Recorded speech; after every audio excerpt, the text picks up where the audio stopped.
Interrupt lang kita kasi meron isang insidente. Maalala nyo yung nag-complain na kinakasama ng anak ni Taberdo? No? So, merong isang, yung anak ni Taberdo na babae, nakipaghiwalay doon sa boyfriend niya. And then yung boyfriend niya pumunta sa NBI. At allegedly, sabi niya, sinabihan daw siya ni Taberdo na binigyan siya ng 5 million. And nilabas yun noong nag-conduct ng Blue Ribbon Committee hearing ang Marcoleta Blue Ribbon, no? Nilabas nila yon na binayaran daw ng 5 million ang mga sundalo. Eh doon mismo, bakit NBI ang nag-o-offer kay Taberdo ng pera para bumaliktad? So parte si Matibag sa political operation na ito. To apply for bail, which is a matter of right in this case.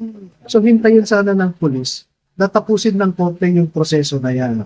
Kasi technically, nasa custody na ng court sila eh. Tapos aarestuhin mo pa. So, the police office of Las Piñas shouldn't exercise restraint also and caution because this is about liberty. So, dapat, hindi sila, alam mo yun, dapat nagtiis ng konti. Pinagbigyan ang korte na tapusin ang proseso.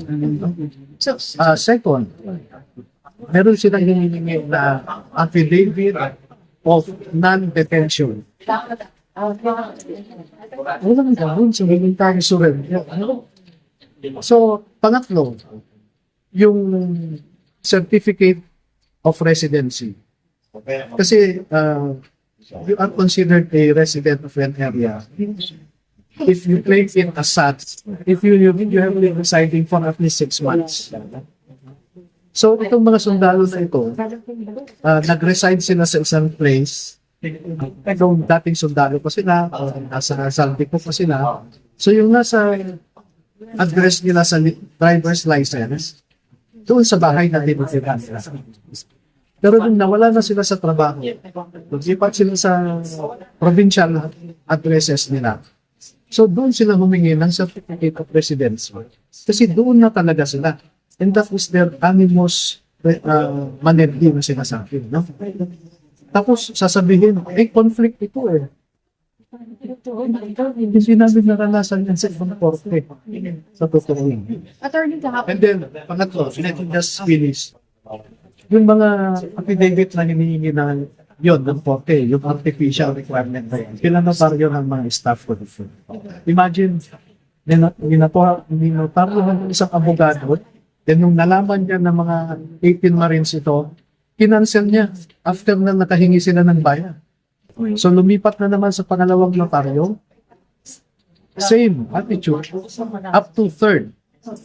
And I commend Atty. Kawilan, the fourth notary public na pinuntahan ng staff ko. This is in Las Piñas as well. Yes, this is in Las Piñas. Okay. So siguro at the appropriate time, we will file complaints also against the 3 notaries public.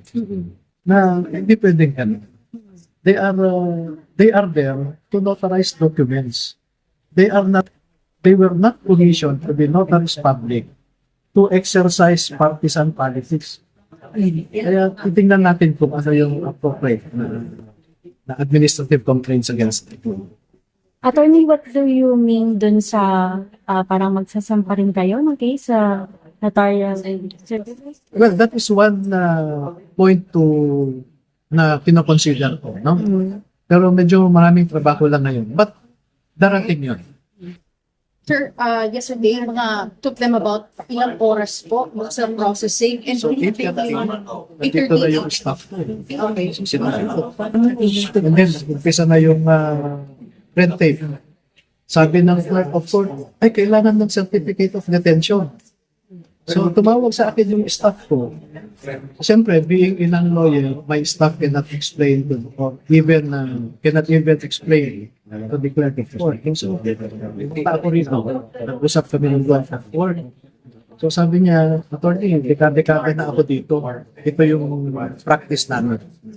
Sabi ko, yan ang nire-require ng rules. Sabi ko, o sige, kunin ko yung memorandum circular ng Supreme Court. Sabi niya. So, nilabas niya. So, alin dyan kako? So, tinuro niya. O sige, basahin natin. Nung binasa natin, napaliwanagan siya na hindi na kailangan ang certificate of detention. If you voluntarily surrender to the court that issued the warrant. So, pumayag siya, hindi na kailangan. Pero pumasok siya sa loob, then bumalik siya sa akin. Hindi, ganito na lang ang isubmit nyo. Affidavit of non-detention. And that is the first thank you, ma'am. Narinig ko sa 26 ko na local years. Yung hiningan mo ng certificate of non-detention sa pag-apply ng bail. Precisely, physically, you are in court. You are not inside the detention facility. Is that not clear enough that your physical presence in the court speak, yung sabi niya, res ipsa loquitur. Your physical presence in court speaks of the fact that you are not detained. So itong mga artificial requirements natin, medyo kaya question. Safe to say the entire day yesterday, including gabi na, anong oras na kayo natapos dito, nang pa rin pinagbigyan at ilan lang yung nakanayo. Alas 4, umalis na yung flight of court daw eh. Dapat alas 5 yata. Anyway, no, those are small things. But to them, they took for granted the liberty of these former soldiers. Dapat hindi nila tinatake for granted ang liberty ng isang tao. Kaya sabi nga, sino yung nagsabi nung give me liberty or give me death? Kasi napaka-importante ang liberty sa isang tao. Tony, last question on my end. Paano po yung isang ex-marine po natin na nasa probinsya, correct me if I'm wrong, nasa province? Yes. Attending a funeral? Oo, nung nagpaalam siya sa akin, kasi sabi niya, sir, namatay kasi yung kapatid ng nanay ko, I think mother-in-law. So gusto ko sanang makilamay, sabi niya. Oo, kako, pero tapusin muna natin yung pagpiansa natin. Akala ko matatapos kami nung Thursday sana. And na-declare na suspended ang offices. So nag-decide kami na, sige, uwi ka muna para makipaglibing ka man lang kako. At doon ka na magpiansa sa probinsya. Which province, sorry? Are we allowed to disclose it? Or In Cotabato. Sana hindi naman hulihin ng mga police. Attorney, morning. Good morning. Yes. Mas good pa kayo sa morning. Attorney, what are you feeling right now? Ano yung nararamdaman nyo ngayon? Bukod dun sa may 4 na nag-recant, sa proseso ng pagpiyansa, hanggang ngayong umaga ng Sabado, nandito pa rin kayo sa Las Piñas Arts. I don't lose sleep over it, no? Alam ko na kasi dati na lilipat sila. At ipinaliwanag naman nila sa akin yung rason. And very personal, sabi ko, yung rason nila. And remember that nag-awol sila, umalis sila sa servisyo dahil sa pamilya. Yun ang rason nila. So ngayon, pamilya rin ang rason nila. And ayoko naman pigilan sila. Kasi matured naman na sila. May sarili silang pag-iisip. Pero binigyan ko naman sila ng isang brotherly advice. Not just a brotherly advice, but a big brother advice to them. At alam ko yung pipirmahan nila. Kasi sinabi na nila sa akin. Sabi ko, bahala kayo. Kasi I'm telling you, whatever you will say later on will not affect us. Attorney, hanggang sa ngayon, meron bang nagme-message pa rin sa inyo? Kagaya kahapon yung present mo na there's a temptation na you think that's an offer. Until now, meron bang parang nagsasabi na, sorry, attorney, na nagawa naming mag-recant, bumaliktad? Tapos na yung 4, pero yung naiwan na 14, walang ganun. Kasi mula noon, nung sinusuhulan pa lang sila, Dito na ako sa tumanggi na sila. Kasi ang sabi nila sa akin, kasi nakikipag-meet lang. Kung maririnig nyo yung mga maganda na pwesto mo. conversations. Ang sabi lang sa kanila, mag-meet lang tayo. Hindi naman kailangan pumayag ka, magpirma ka, basta mag-meet lang tayo. Ganun. So ang sinasabi ng 14, sir, alam naman namin yung purpose, bakit sila nakikipag-meet. So bakit pa natin makikipag-meet? So straightforward sila. From the very beginning, ayaw na nila yung ganong mga suhulan. No? Pero itong 4, nagsabi na sa atin. And tinarget ang 4 na ito. Dahil ang ginawa sa kanila, maraming mga nasa Intel community. I don't know their identities, but the way they behave, kwento mga operatiba. No? Maraming instances na nasabi ko na ng mga previous interviews. So merong pananakot, panunuhol, no? At may intriga. So sinisiraan nila yung isang kasamahan nila. Ang sabi, si Johnny Butuan daw ay secretly nabigyan ko ng 3 condominium units at saka 2 sasakyan. So yun ang kinikwento sa mga umaharap sa kanila na 4.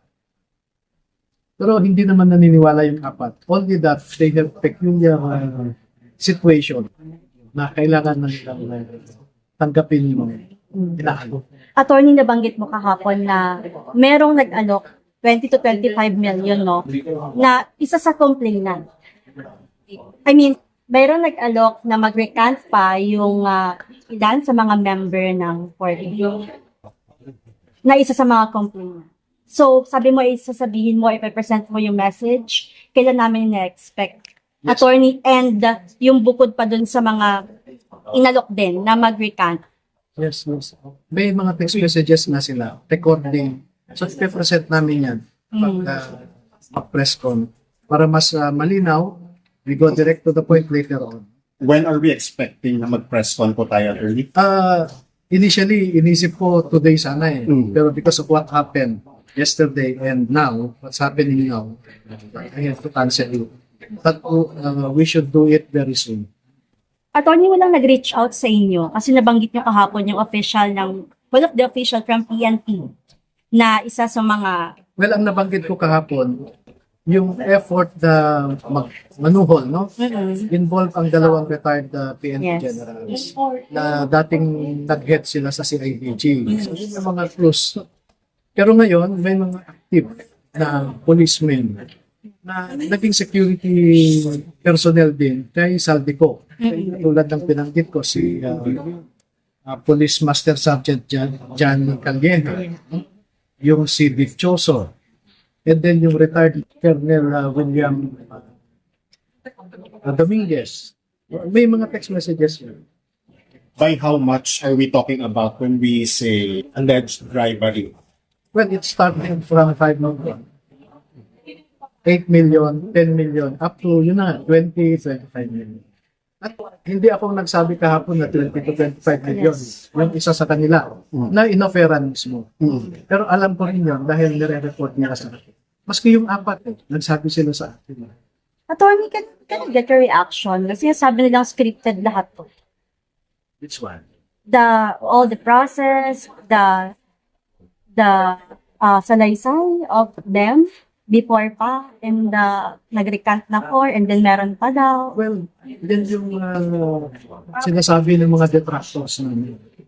Pero kung tatanungin natin ang Office of the Ombudsman, which is the authority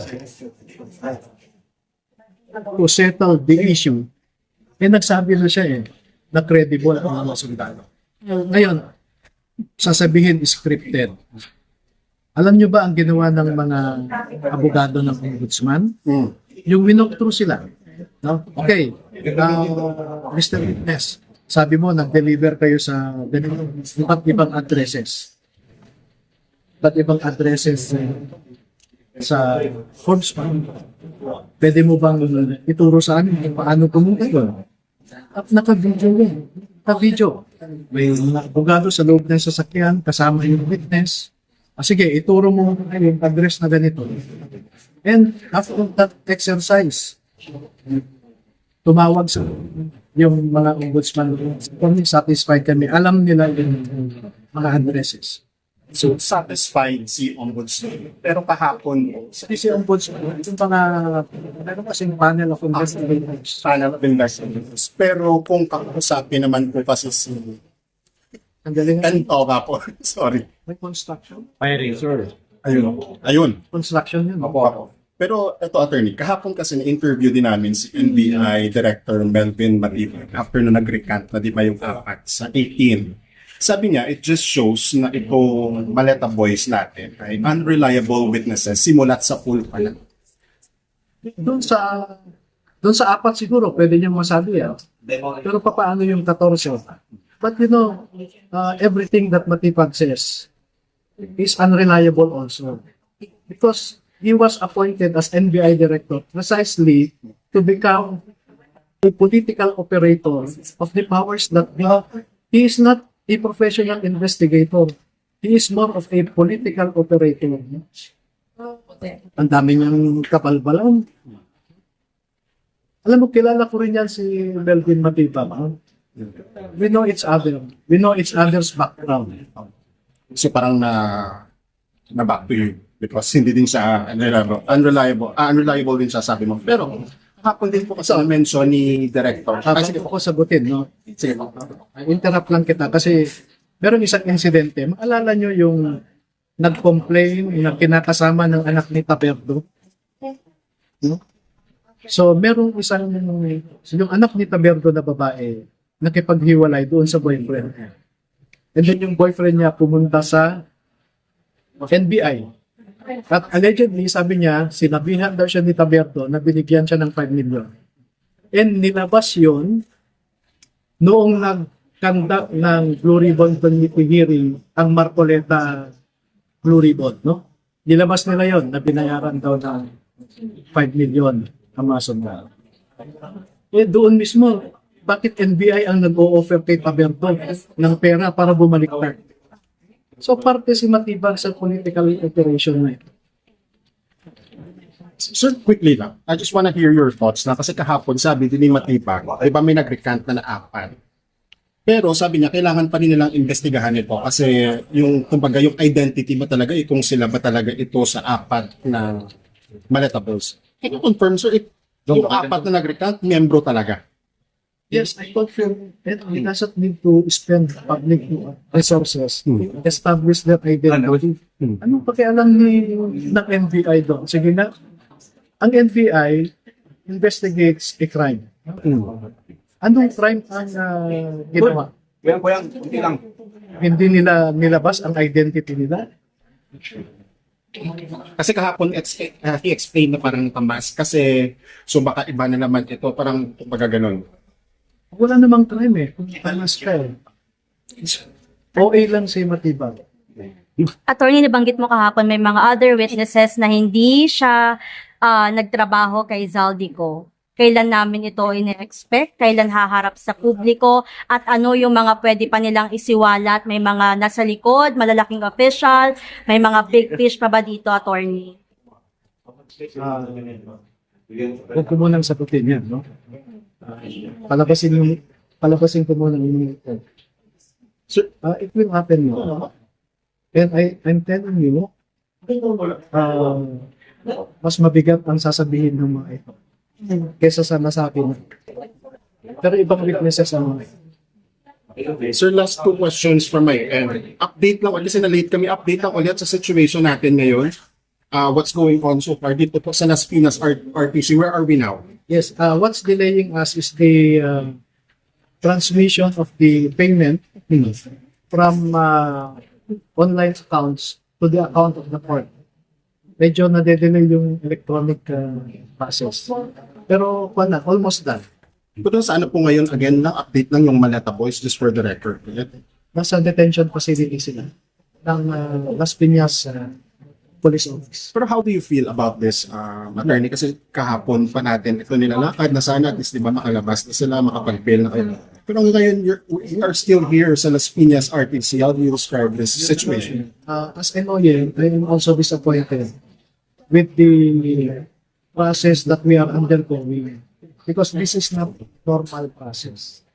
As I said, I've been doing this for several occasions already as I am representing several accused of the past in my 26 years of litigation practice. And this is my first time to hear of some requirements, to listen to some inexistent grounds. So, it's quite an experience also for me. Probably po ba makakalabas today or by Monday na? Ano po yung binabantayan? We're hoping, no? I think the OCC, the Office of the Clerk of Court, is doing its best also. Kaya sila nandito ngayon, even on a Saturday. So, ang problema lang talaga yung online transmission ng payments. But the money is there. Walang problema doon. Yung sinasabi ng iba na kaya raw sila nakulong dahil hindi nakapagbayad ng piyansa, it's inaccurate. Your reaction sa sinabi pala ni Ombudsman kahapon na Martin Romualdez is behind dito sa pag-recant. Well, that's the opinion of the Ombudsman. I think he has explained himself well on why he believes that that is so. But for me personally, I think behind the recantation is not limited to the former speaker, but to other personalities also named in the affidavit. Nakausap niyo po ba si Ombudsman kahapon? I believe there was a meeting yesterday. Yes, but I stayed there for 5 minutes only. Kasi nagulat ako nung sinabihan ako ng staff ko na pinupusasan na itong mga sundalo. No? So bumalik ako kaagad dito. So the meeting was abbreviated. It took us 5 minutes only. We were just warming up. And then I had to ask for their leave para makabalik dito.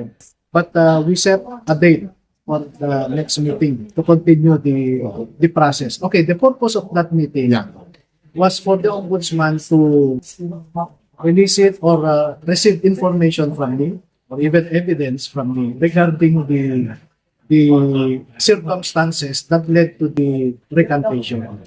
So, may iniwan na ako sa kanila na initial na mga evidence. Are you at liberty to discuss ano yung mga evidence na ito sa behind sa pag-recant? Well, ang initial na naibigay ko sa kanila, some of the text message thread, no?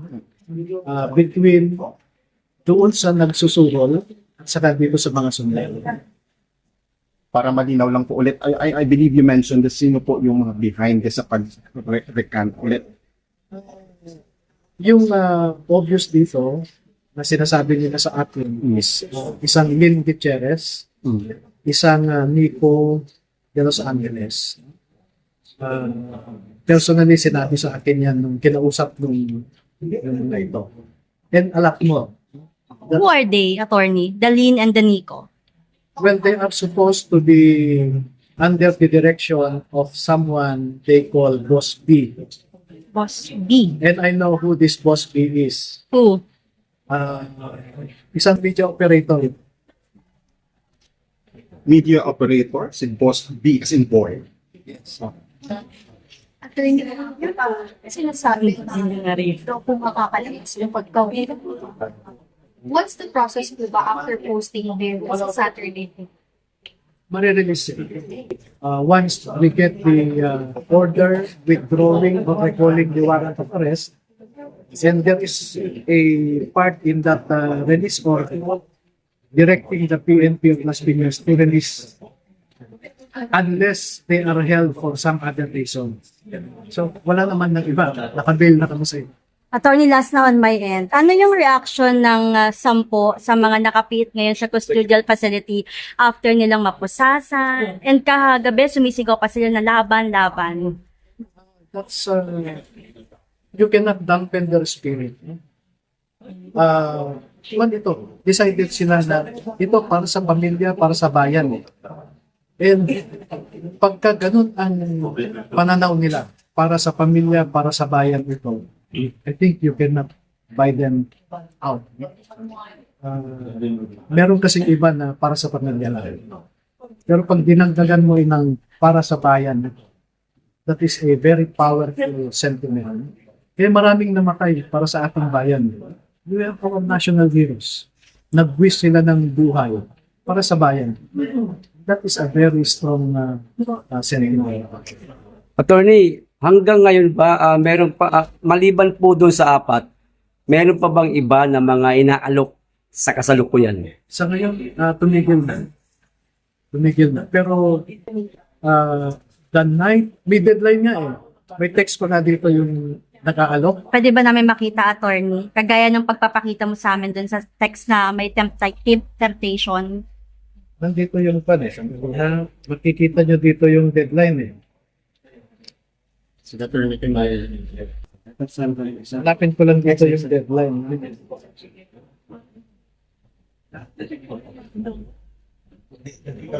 Oh, ayan. Pwede ba namin Pwedeng may Ganyan na lang po, attorney. ganun sa harap, attorney. Tanas po, attorney, pwede na kayo by 7 p.m. at 8 p.m. Ang ganun po. Yung sa dibdib. Kunin na lang natin kay attorney mamaya. Kunin na lang. Sige, August 6. So last August 6 pa sir yung may last na, Yung deadline supposed to be 8 p.m. of August 6 ang deadline nila. Bago lang. Can you see the message? Okay. Oh, picture na. Sorry. Wait lang ha, picture lang ha. Okay. Kung nag-maintain ng offer, is it, sir, million-million ba yung usapan agad dito? Tingnan nyo po, hanggang ngayong gabi Ngayon hanggang gabi na lang kayo ng chance para mag-recant. ng August 6 para tanggapin nila yung offer. Okay. Offer.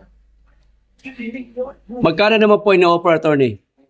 Eh, may kwan kasi ito, sharing. Eh. May share yung nakikinegotiate. May share yung tatanggapin. Sir, for the record, pwede ba natin pangalan? Ibibigay namin lahat ito sa press po. Okay. Pero hanapin ito yung makita. Kasi pinapasakay nila yung nagtetext. Tapi sir, salamat. Magsano daw ibigay nila sir? Cellphone. 8 meaning 8 million. Each, sir, each. 8 million each? Each. From the Attorney, para po 14? Yun ang ino-offer. Dito sa kwan lang. Sa ka-text niya. Attorney, pwede niyo po ilagay sa dibdib niyo po. Ganyan niyo po yung bandang dibdib po yung ano. Text niya, is it official? Is it Retired. Yan. retired? Salamat po, attorney. So yung 8... Para po ng konta dito. Pag nag-uusap kasi ni Ombudsman, Isa. I would like to ask him about his pronouncement that those who are doing this may be liable for obstruction of justice, no? So kaya ipapakita ko itong mga text messages na ito. And later on, mag-affidavit din lahat ng mga sundalo na ito para makapag-build up ng case. Kasi connected ang kwan eh. May mga active sa PNP na connected. Pwedeng isakay din yung kaso. So hindi pa siya kasama yung mga message na yan dun sa present mo or binigay na sa ombudsman Hindi pa na mga kasama. messages? Kasi kwan pa lang yun, parang conversation between involving two soldiers pa lang. So marami ito. Para malinaw lang po, yung 8 million pesos para sa ilang tao, yung isa. Para sa isa lang, yung kausap lang niya mismo. Isa lang. Pero yung ina-offeran dyan, attorney, one person only para ipadala sa lahat? Ba to? No, yung 8 million, para lang doon sa kausap. Sa kausap niya. Kasi yung iba kasi iba yung amount eh. May 25 million. Mhm. Siguro depende sa relevance. At ang tinatarget kasi nila, itong 8 May wala.